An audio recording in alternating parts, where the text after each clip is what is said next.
L'île de la Réunion, ce petit bout de France qui baigne dans l'océan Indien sous un climat tropical, est en bonne place dans les études de cas du secondaire. C'est pourquoi ce logiciel créé avec l'appui de l'intelligence artificielle pour produire des croquis de géographie se justifie pleinement. Bonjour, alors voilà, j'ai le plaisir de vous présenter le mini-carto SDLV concernant l'île de la Réunion. Alors d'abord, qu'est-ce que c'est qu'un mini-carto SDLV? Avant tout, c'est un logiciel, mais il a beaucoup de particularités. La toute première, c'est qu'il est en ligne. Vous n'avez donc pas besoin de télécharger, pas besoin de vous embêter avec les standards Apple, Windows ou autres pommes et autres fenêtres. Tout ceci se passe en ligne. Première originalité, mais ce n'est pas tout. On va le voir tout de suite. Alors pour faire simple, c'est un logiciel qui va vous permettre de produire des schémas, des croquis et voire des cartes de géographie. Alors pour ce faire, il faut effectivement des fonds de cartes. Le logiciel en dispose déjà. Pas donc besoin de les dessiner. Vous avez, dès que vous ouvrez le logiciel, la carte dite vierge est ici en on en vert, c'est-à-dire les contours de l'île de la Réunion, qui elle baigne dans l'océan Indien, donc pas de voisins. Mais vous avez d'autres fonds de carte, par exemple la carte avec les communes. Voilà, je clique dessus. Elle se superpose évidemment à la carte dite vierge, puisque les contours restent les mêmes. Mais vous avez évidemment deux fonds de carte disponibles. Vous pouvez les effacer tous les deux, c'est-à-dire les décocher, et quand vous décochez, vous n'avez plus rien, c'est normal. Vous avez, on reprend la carte dite vierge, vous avez une grille. Cette grille, c'est quoi? Cette grille, ce sont tout simplement la représentation des carreaux de cahier d'un élève, d'un enseignant, carreaux de cahier tout simplement. À quoi vont servir ces carreaux de cahier? Non pas à jouer à la bataille navale, quoique, mais dans le même principe que la bataille navale, on va pouvoir repérer en B2 un endroit précis où se trouvera une ville ou un autre élément à dessiner, à cartographier. Alors à partir de ces carreaux de cahier, j'ai imaginé ce que j'appelle des lignes de force. Les voilà, lignes de force. Ces lignes de force, qui recoupent bien sûr les carreaux de cahier, s'intègrent parfaitement à l'intérieur de la carte dite traditionnelle, ou carte vierge, de l'île de la Réunion, et grâce à ces lignes de force, vous allez pouvoir dessiner la carte schématique. Alors on va vérifier tout de suite, parce que nous avons la carte schématique également à l'intérieur. Regardez, voilà la carte schématique de l'île de la Réunion. Alors pour la dessiner réellement, vous avez deux solutions. La première, vous comptez ici tout simplement le nombre de carreaux, une ligne verticale avec 30 carreaux, qui est recoupée par une ligne horizontale à partir du premier carreau de 30 carreaux, etc. Ou alors vous avez, encore plus simple, sur le site, en cliquant ici, retour vers le site, vous avez la méthode complète avec un logiciel à l'appui qui vous dit comment dessiner cette carte dite schématique. Vous remarquerez au passage, évidemment, que cette carte schématique est pratiquement à l'échelle, ce qui est quand même assez curieux par rapport à toutes les cartes schématiques qu'on vous propose dans les manuels et ailleurs, qui sont de vagues dessins ici pour l'île de la Réunion. Ce serait plutôt une espèce de fouillis, chacun choisira lequel, bien entendu. Mais en réalité, ma carte schématique, ici, recoupe les contours de la carte réelle, c'est-à-dire qu'elle est autant à l'échelle que la carte, ici, l'échelle est signalée. Donc c'est un gros avantage. Alors simplement, puisque les fonds de carte sont intégrés dans le logiciel, vous ne pouvez pas les effacer avec la fameuse poubelle qui est ici. C'est normal, ils sont intégrés, ils restent. Pour les effacer, il suffit de décocher, voilà, les différentes cartes qui ont été mises en œuvre. On va un petit peu plus loin, si vous le voulez bien. Eh bien, pour produire des schémas, des croquis, voire des cartes de géographie, il faut évidemment dessiner. Et pour dessiner, il faut des outils de dessin. Vous avez sur votre feuille les crayons, des compas pourquoi pas, un normographe, etc. Ici, vous avez tous ces outils qui sont intégrés. Première partie, les outils qui se trouvent en haut à droite, ici, là. Se trouvent ici tous ces outils. Ce sont des outils pour certains traditionnels et pour d'autres un petit peu particuliers. Alors tous ces outils déjà, ici tracer un trait à main levée, voilà, je trace un trait, je peux tracer un trait droit, voilà. Eh bien, ces éléments-là, ces outils-là, sont assortis d'une épaisseur de trait. Je peux l'augmenter, 10, voilà un trait à 10, ou la diminuer, vous l'avez vu, ici un trait à 6 qui recoupe. Autre particularité que j'aborde tout de suite, vous avez pour tous ces outils, donc le trait, le cercle, etc., un cercle, allez hop, on en fait vite un, voilà, vous avez la possibilité d'avoir un contour ou un trait plein, comme ce que je viens de faire, ou vous pouvez utiliser le pointillé. Je clique sur pointillé et j'ai un cercle en pointillé. Particularité, originalité. Ce pointillé est proportionnel à l'épaisseur du trait que vous aurez choisi. Ici, j'ai une épaisseur de trait de 5, vérifie bien, eh bien, les pointillés ici sont espacés de manière à ce qu'on puisse bien le voir. Je vais vous le diminuer, nous allons, non pas 0, ça ne donne rien, 1, et je refais le même cercle, pointillé 1, et vous voyez les petits pointillés qu'il y a. Je passe à 2 pour que ce soit plus visible, ou 3 plutôt pour certains écrans. Regardez, 1, 3, 5. Vous avez vu? Donc, je peux utiliser le pointillé pour tous les outils qui se trouvent ici sur ma partie en haut à droite, sauf quelques-uns évidemment que nous allons voir, comme la gomme ou l'écriture. Simplement, lorsque vous passez d'un outil à un autre, ici j'avais donc le cercle, je passe au triangle. Voilà, je passe au triangle et j'y vais, et non, le triangle est en trait plein. Pourquoi? Parce qu'automatiquement, lorsque je choisis un autre outil, je passe automatiquement en trait plein. Ça ne veut pas dire que je ne puisse pas revenir au style.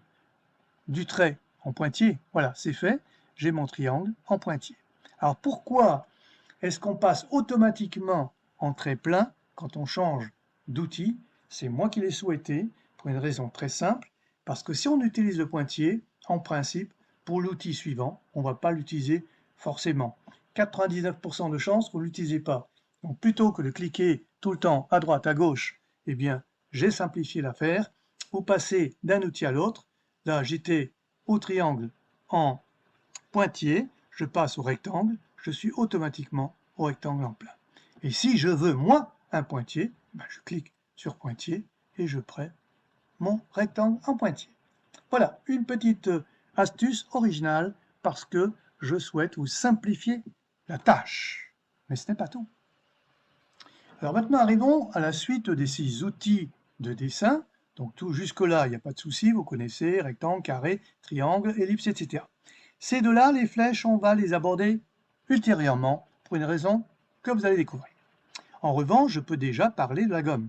Ici, très traditionnel, je clique sur la gomme. Vous n'avez plus de couleur évidemment, puisque la gomme, ça va effacer tout ce que vous avez fait, donc il n'y a pas de couleur. Vous n'avez pas de style non plus. Vous n'avez franchement rien. Sinon, que vous pouvez gommer. Alors, vous avez quand même l'épaisseur du trait, puisque pour une gomme, il vaut mieux une bonne épaisseur de trait, pour que ça gomme plus vite. Voilà, je gomme. Et si je prends une épaisseur ridicule, je peux toujours gommer.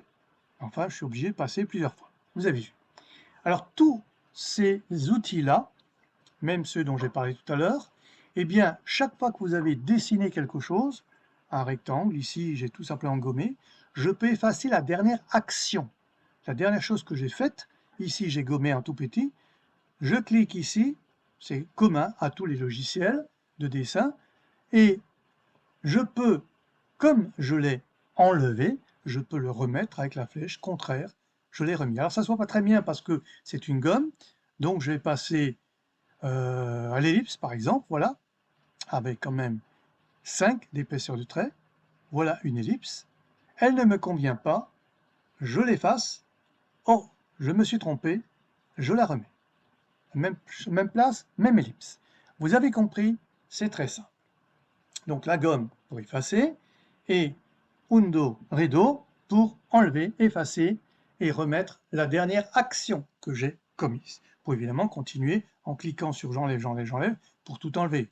Mais si vous voulez tout effacer, vous avez plus simple, c'est la poubelle. Tout le monde connaît. Et on va poursuivre. Encore une originalité de ce logiciel dit de dessin, mais pour des schémas, des croquis, voire des cartes de géographie, vous avez intégré, j'ai intégré pour vous, un munigraphe. Qu'est-ce que le munigraphe? Pour celles et ceux qui ont parcouru déjà mon site, savent que le minigraphe est un normographe, tout simplement. Un normographe que j'ai conçu, qui est spécialement étudié pour produire, justement, je l'ai dit, des schémas, des croquis ou des cartes de géographie. Alors, dans ce logiciel, vous avez les mêmes figurés, avec les mêmes proportions 4:20 pour le triangle, etc., etc. Vous avez tout. Tout ce qui se trouve sur le vrai normographe qui va vous permettre de travailler sur une feuille de papier, et bien tout ce qui se trouve sur ce normographe, vous l'avez ici avec ce minigraphe intégré dans le logiciel. Alors comment est-ce qu'on fait? Très simple. Je clique par exemple sur le triangle. Triangle 20. L'épaisseur du trait, je peux la décider comme tout à l'heure pour les traits. Donc un triangle de 20 avec une épaisseur de trait 2. Voilà, je l'ai fait. Je vais volontairement mettre un trait noir en dessous pour vous montrer qu'il est transparent. C'est-à-dire qu'il n'y a que le contour. Je refais dessus pour bien vous montrer. Voilà. Le trait était au préalable sur mon île de la Réunion. J'ai glissé un triangle par-dessus. Vous voyez que le trait, on le voit très bien en dessous. Donc, c'est vide à l'intérieur. Lorsqu'il est besoin de tracer un figuré vide à l'intérieur, voilà, je le fais comme ça. En revanche, je peux le remplir aussi. Et pour le remplir, j'ai ici une petite case qui a été ouverte, remplissage, pour le moment il n'y a rien. Puisqu'il n'y a rien, ma figure est vide, mais en cliquant sur On, je trouve une couleur noire, non, j'ai mis noir d'office, parce qu'il faut bien une couleur, mais maintenant je peux la choisir. Et là, pour choisir cette couleur, je vais d'abord vous expliquer ma méthode des couleurs. On va voir ça tout de suite. Vous conviendrez avec moi que tous les logiciels de dessin que vous trouvez sur Internet en ligne ou en téléchargement vous proposent, pour la palette des couleurs, des milliers, des millions ou des centaines de couleurs. Jamais des couleurs en nombre correct pour que vous puissiez le reproduire sur une feuille de papier. Eh bien moi, non. En cliquant donc sur la couleur, ici, remplissage, la même chose tout à l'heure avec les lignes, je clique dessus et je trouve une palette. Cette palette est réduite. Réduite à quoi? À 12 couleurs. La première ligne ici. Les 12 couleurs que vous avez dans une boîte de crayons de couleur, bon prix, bonne marque quand même pour que la mine ne se casse pas en taillant le crayon, mais 12 couleurs suffiront largement pour faire vos schémas, vos croquis, voire vos cartes de géographie. Alors vous me direz, non, il n'y en a pas 12, il y en a 36. Oui, parce qu'il y a 3 lignes de 12. Mais ces 3 lignes ont quelque chose de particulier, c'est que ces 3 lignes sont 3 fois la même première ligne. Je vais vous expliquer, vous allez voir. Donc j'ai toujours mon triangle qui est en attente. Je vais prendre la couleur bleu, bleu bien prononcé, ici. En cliquant dessus, je la retrouve ici. Donc je sais maintenant que tout ce que je vais remplir sera en bleu prononcé. Regardez voir, mon triangle, il est là, contour noir, bleu prononcé. Mais pour mieux vous expliquer, je vais prendre le cercle. Pourquoi? Parce que je peux varier la taille. Donc cercle, on va garder la couleur noire autour. Je fais mon cercle, il est vide au départ. Pourquoi? Parce qu'il est toujours vide. À moins de mettre On sur remplir, je retrouve ma couleur bleue que j'ai choisie et mon cercle est ici, bleu bien prononcé. Maintenant, je vais vous montrer à quoi sert la deuxième ligne. Je reclique dessus. La deuxième ligne, ce sont les mêmes crayons de couleur que dans la première ligne, toujours la même boîte, mais simplement je vais moins appuyer dessus. Je vais appuyer modérément. Alors comment faire? Vous le savez, c'est expliqué sur mon site. Première ligne, je prends mon crayon presque à la verticale, légèrement à 20 degrés, et j'appuie bien fort. La deuxième ligne, je fais pencher mon crayon pour avoir à peu près 60 degrés, bien penché, et j'appuie moins, ça me donne une couleur plus claire. Je clique ici, je retrouve ma couleur ici et je vous montre. Ça, c'est le même bleu, mais j'ai appuyé modérément. C'est donc toujours avec ma boîte de crayon couleur. Et je peux aller plus loin. Je reclique sur ma couleur et je vais voir ce qui se passe sur la troisième ligne. C'est toujours la même première ligne, mais une autre méthode. C'est-à-dire que là, je baisse encore un peu plus l'angle ou j'ouvre l'angle plus précisément de mon crayon. Je ne suis plus à 60, mais je suis très proche de ma feuille de papier pour presque caresser la feuille. je clique dessus, je retrouve ma couleur ici, et je vous montre ce cercle qui recoupe les deux autres, comme quoi j'ai bien 3 bleus différents. C'est un dégradé couleur, vous l'utiliserez souvent pour vos productions cartographiques, et au-delà de 3, sur une feuille de papier, franchement, c'est assez difficile à réaliser, voire impossible. Et d'ailleurs, l'œil, lui non plus, ne peut pas voir plus de 5, donc 3 réalisés sur papier, c'est déjà une prouesse. Vous avez compris? C'est une originalité. Vous avez bien sûr la même chose avec les lignes ici et les contours, les 3 lignes que vous avez là. Donc la première, les crayons, deuxième, les mêmes crayons modérés, troisième, même crayon, légère caresse, c'est-à-dire à peine. On va voir ce que ça donne. J'augmente quand même le trait ici et je mets un trait jaune très puissant, voilà, et un trait jaune beaucoup plus pâle. Je l'avais pris celui-là, voilà. Vous avez compris? Ça marche avec les lignes et les contours, ça marche avec le remplissage. Je vais passer maintenant à l'écriture, mais pour ce faire, pour qu'on puisse mieux lire, je change la couleur, je mets un rouge bien prononcé. L'écriture, qu'est-ce que ça a de particulier? Bien sûr le A, l'écriture, c'est logique, je clique dessus et hop, tout disparaît. Je trouve, choisissez la taille de votre écriture. Pourquoi? Il n'y a pas d'épaisseur du trait avec l'écriture, ce sont des tailles. Donc, tous ceux, toutes celles qui utilisent un ordinateur, une tablette, un smartphone, quand ils abordent les polices de caractère, vous savez très bien que les polices de caractère ont des tailles. Évidemment, c'est comme les chaussures qui ont des pointures. Donc j'ai mis 12 d'office dedans. Vous pouvez diminuer en cliquant sur moins, augmenter en cliquant sur plus. Pour quelque chose de conséquent, 20. Particularité, je vais cliquer à un endroit de mon écran et à partir de cet endroit, l'écriture va commencer. Je clique ici, par exemple, voilà, et je vais cliquer, excusez-moi, Saint-Jacques. Ça n'existe pas ici, mais c'est moi qui l'ai inventé. Pourquoi? Parce que je m'appelle Jacques. Donc, Saint-Jacques, j'ai ajouté le texte ici, OK, et c'est écrit ici, j'ai désiré en rouge, il est en rouge. Vous ne pouvez pas le déplacer, il n'y a pas de main pour le déplacer, parce que c'est vous qui cliquez à l'endroit où vous le souhaitez. Si jamais vous êtes trompé, eh bien, vous pouvez l'enlever. Et si vous êtes aperçu l'erreur, vous savez que vous pouvez le remettre. Lorsque j'ai fini avec mon écriture, je clique sur la petite flèche ici, qui n'est pas une flèche, qui est une croix. Je clique dessus, et voilà, je suis revenu à mon tableau d'origine. Ce n'est pas tout. Ce n'est pas tout. J'ai oublié le pot de peinture qu'on va voir tout de suite. Pour le pot de peinture, je vais passer à la carte avec les communes. Simplement pour prendre une commune et la mettre en couleur. Normalement, sur la plupart des logiciels, même certains que je vous ai proposés par le passé, on clique sur le pot de peinture, on clique à l'intérieur ici d'une commune, et puis voilà, la couleur se diffuse à l'intérieur de la commune et le tour est joué. Malheureusement pour nous tous, quand nous avons une feuille de papier, on ne peut pas pointer avec le crayon à un endroit et la couleur se diffuserait. Ce n'est pas possible, même pas avec une peinture. Qu'est-ce qu'on fait en réalité avec le crayon? On va faire le contour de l'espace qu'on veut mettre en couleur et après, quand c'est bien délimité, on passe aux couleurs à l'intérieur. Eh bien, je vais faire à peu près la même chose, pas tout à fait, mais presque. Du moins, je vais vous apprendre à être soigneux avec vos schémas, vos croquis et vos cartes de géographie, en vous apprenant à faire un tour de l'espace considéré correctement. Voilà. Et oui, parfois, il faut aller à l'essentiel. On ne va pas le mettre en rouge, c'est pas très joli. On va le mettre en vert, un vert prononcé, ou plutôt un vert atténué, voilà.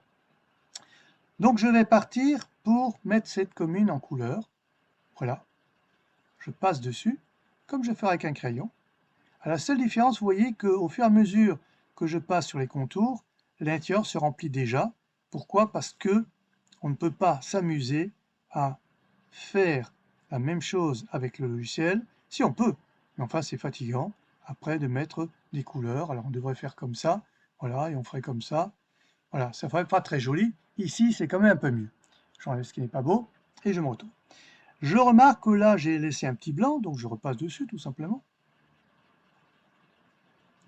Et voilà. C'est parfait. pas tout à fait. Là, j'ai débordé, donc je peux utiliser la gomme. Alors, petite remarque, lorsque j'utilise le pot de peinture, l'épaisseur joue. Ici, j'ai pris une épaisseur de 7 pour aller plus vite. Je peux prendre une épaisseur de 2 ou de 3 si je veux quelque chose de très très très très fin. Voilà, là c'est beaucoup plus fin. Vous avez compris? Et si je m'aperçois, je n'avais pas le pot de peinture, excusez-moi, là j'ai le pot de peinture, voilà, c'est beaucoup plus fin. Vous avez compris? Et si j'ai fait une erreur comme ici, je prends ma gomme, je la laisse en 3 parce que c'est tout petit ce que j'ai fait comme débordement, je passe dessus, et voilà, c'est effacé. Là j'en ai fait trop, donc je reviens en arrière, et je n'efface que ce que je ne veux pas. Voilà, donc gomme pour effacer les débordements, et si j'ai mal fait, là aussi j'ai un peu débordé, je reprends avec mon petit gomme, et voilà, j'ai mis en couleur une commune, un espace, avec une technique très proche de ce que vous allez utiliser sur votre feuille de papier. Mais ce n'est pas tout. La grosse surprise, c'est que votre dessin que vous venez d'exécuter, vous pouvez le sauvegarder tout simplement pour le reprendre plus tard. Alors, il y a plusieurs possibilités. Soit vous êtes enseignant, vous voulez montrer à des élèves ce que vous avez exécuté d'une classe à l'autre. Soit vous êtes élève, vous le voulez montrer à vos camarades parce que c'est un devoir que vous devez présenter. Ou alors, j'espère que ça n'arrivera plus, il y a un confinement. Ou alors, plus malheureux, et déjà j'adresse mes promptes vœux de rétablissement à celles ou à ceux qui seraient malades, qui ne peuvent pas aller à l'école et qui ont un devoir à rendre, eh bien vous pouvez le faire. Vous l'exécutez, vous envoyez le fichier à votre professeur qui l'ouvre dans le logiciel de l'île de la Réunion et il retrouvera votre travail qu'il peut apprécier et je suis sûr qu'il sera correct et l'enseignant sera ravi. Alors comment est-ce qu'on fait? D'abord, il faut savoir, vous ne téléchargez que votre dessin, pas les fonds de carte, puisque les fonds de carte sont à l'intérieur du logiciel. Donc je sauvegarde d'abord le tout, on y va. Moi je mets en principe dans ici téléchargement, il y en avait déjà d'autres croquis. Vous avez un nom d'office qui est croquis réunion, mais vous pouvez le changer. Croquis réunion, votre nom, pourquoi pas, n'importe quoi. Maintenant votre dessin, votre schéma, votre croquis est téléchargé, hormis bien sûr les fonds de carte, les contours. Pour vous montrer cela, j'efface tout, je passe par la poubelle.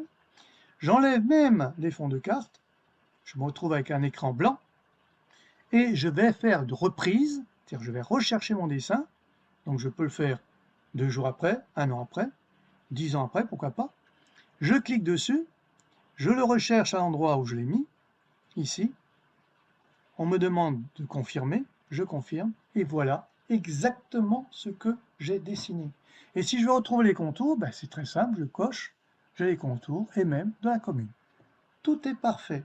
Je conserve mon travail, je l'en dispose un autre jour. Alors, petite précision quand même, c'est que ce dessin-là, ce n'est pas une image qui a été sauvegardée, c'est votre dessin. Et comme tout à l'heure, je peux effacer le dernier élément dessiné. Alors là, comme j'ai fait beaucoup de gomme, il ne va pas disparaître tout de suite, mais regardez, l'un après l'autre, regardez, tout disparaît l'un après l'autre, comme si je venais de le dessiner. Et je peux bien sûr le remettre aussi. C'est comme si je ne m'étais jamais arrêté de dessiner. Ça, par contre, c'est une chose très intéressante. Et ce n'est pas tout. Attendez la suite. Pour faire la suite, je fais d'abord le ménage. J'enlève tout, poubelle, hop, plus rien. J'enlève la carte avec les communes, c'est un peu plus clair. Et j'ai ici sur la droite, mais cette fois-ci en bas, ce que j'appelle un mini atlas, et non pas un mini atlas. Mini parce qu'il est petit, il n'y a que 12 couches. J'appelle ça, comme tout le monde d'ailleurs, des couches, c'est-à-dire ce sont des couches qu'on peut superposer sur le fond de carte ou en dessous de ce que vous avez dessiné. Il y a des choses traditionnelles comme les villes ici de plus de 10 000 habitants parce que nous sommes sur une île, il n'y a bien sûr pas des villes millionnaires. Je peux y rajouter les ports et les aéroports. Pour le moment, c'est très lisible. Je peux y ajouter les voies terrestres. Ça devient un petit peu plus touffu, mais c'est encore illisible. Si ça devient illisible, je décoche tout simplement, j'enlève, voilà. Je peux rajouter des forêts. Là, ça devient quand même assez chargé, donc il faudra enlever quelque chose, à vous de choisir. Je commence par enlever donc les villes et les voies terrestres pour n'avoir plus que les forêts avec les différents noms. Si besoin, une petite légende est inscrite ici. J'ai la géographie physique, ici, avec les noms, les différentes altitudes. Ça devient aussi assez brouillon, donc j'enlève les forêts. Mais c'est vous qui choisissez ce que vous voulez. J'ai ici l'agriculture, avec, j'ai laissé la géographie physique, du moins les noms, petite légende pour me dire à quoi ça correspond.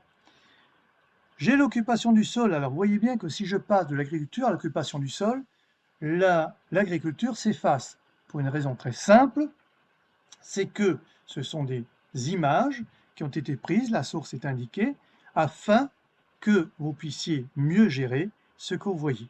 La légende s'ouvre toujours et vous avez à la fin une carte dite en relief avec la source de toutes les cartes. Elle est ici.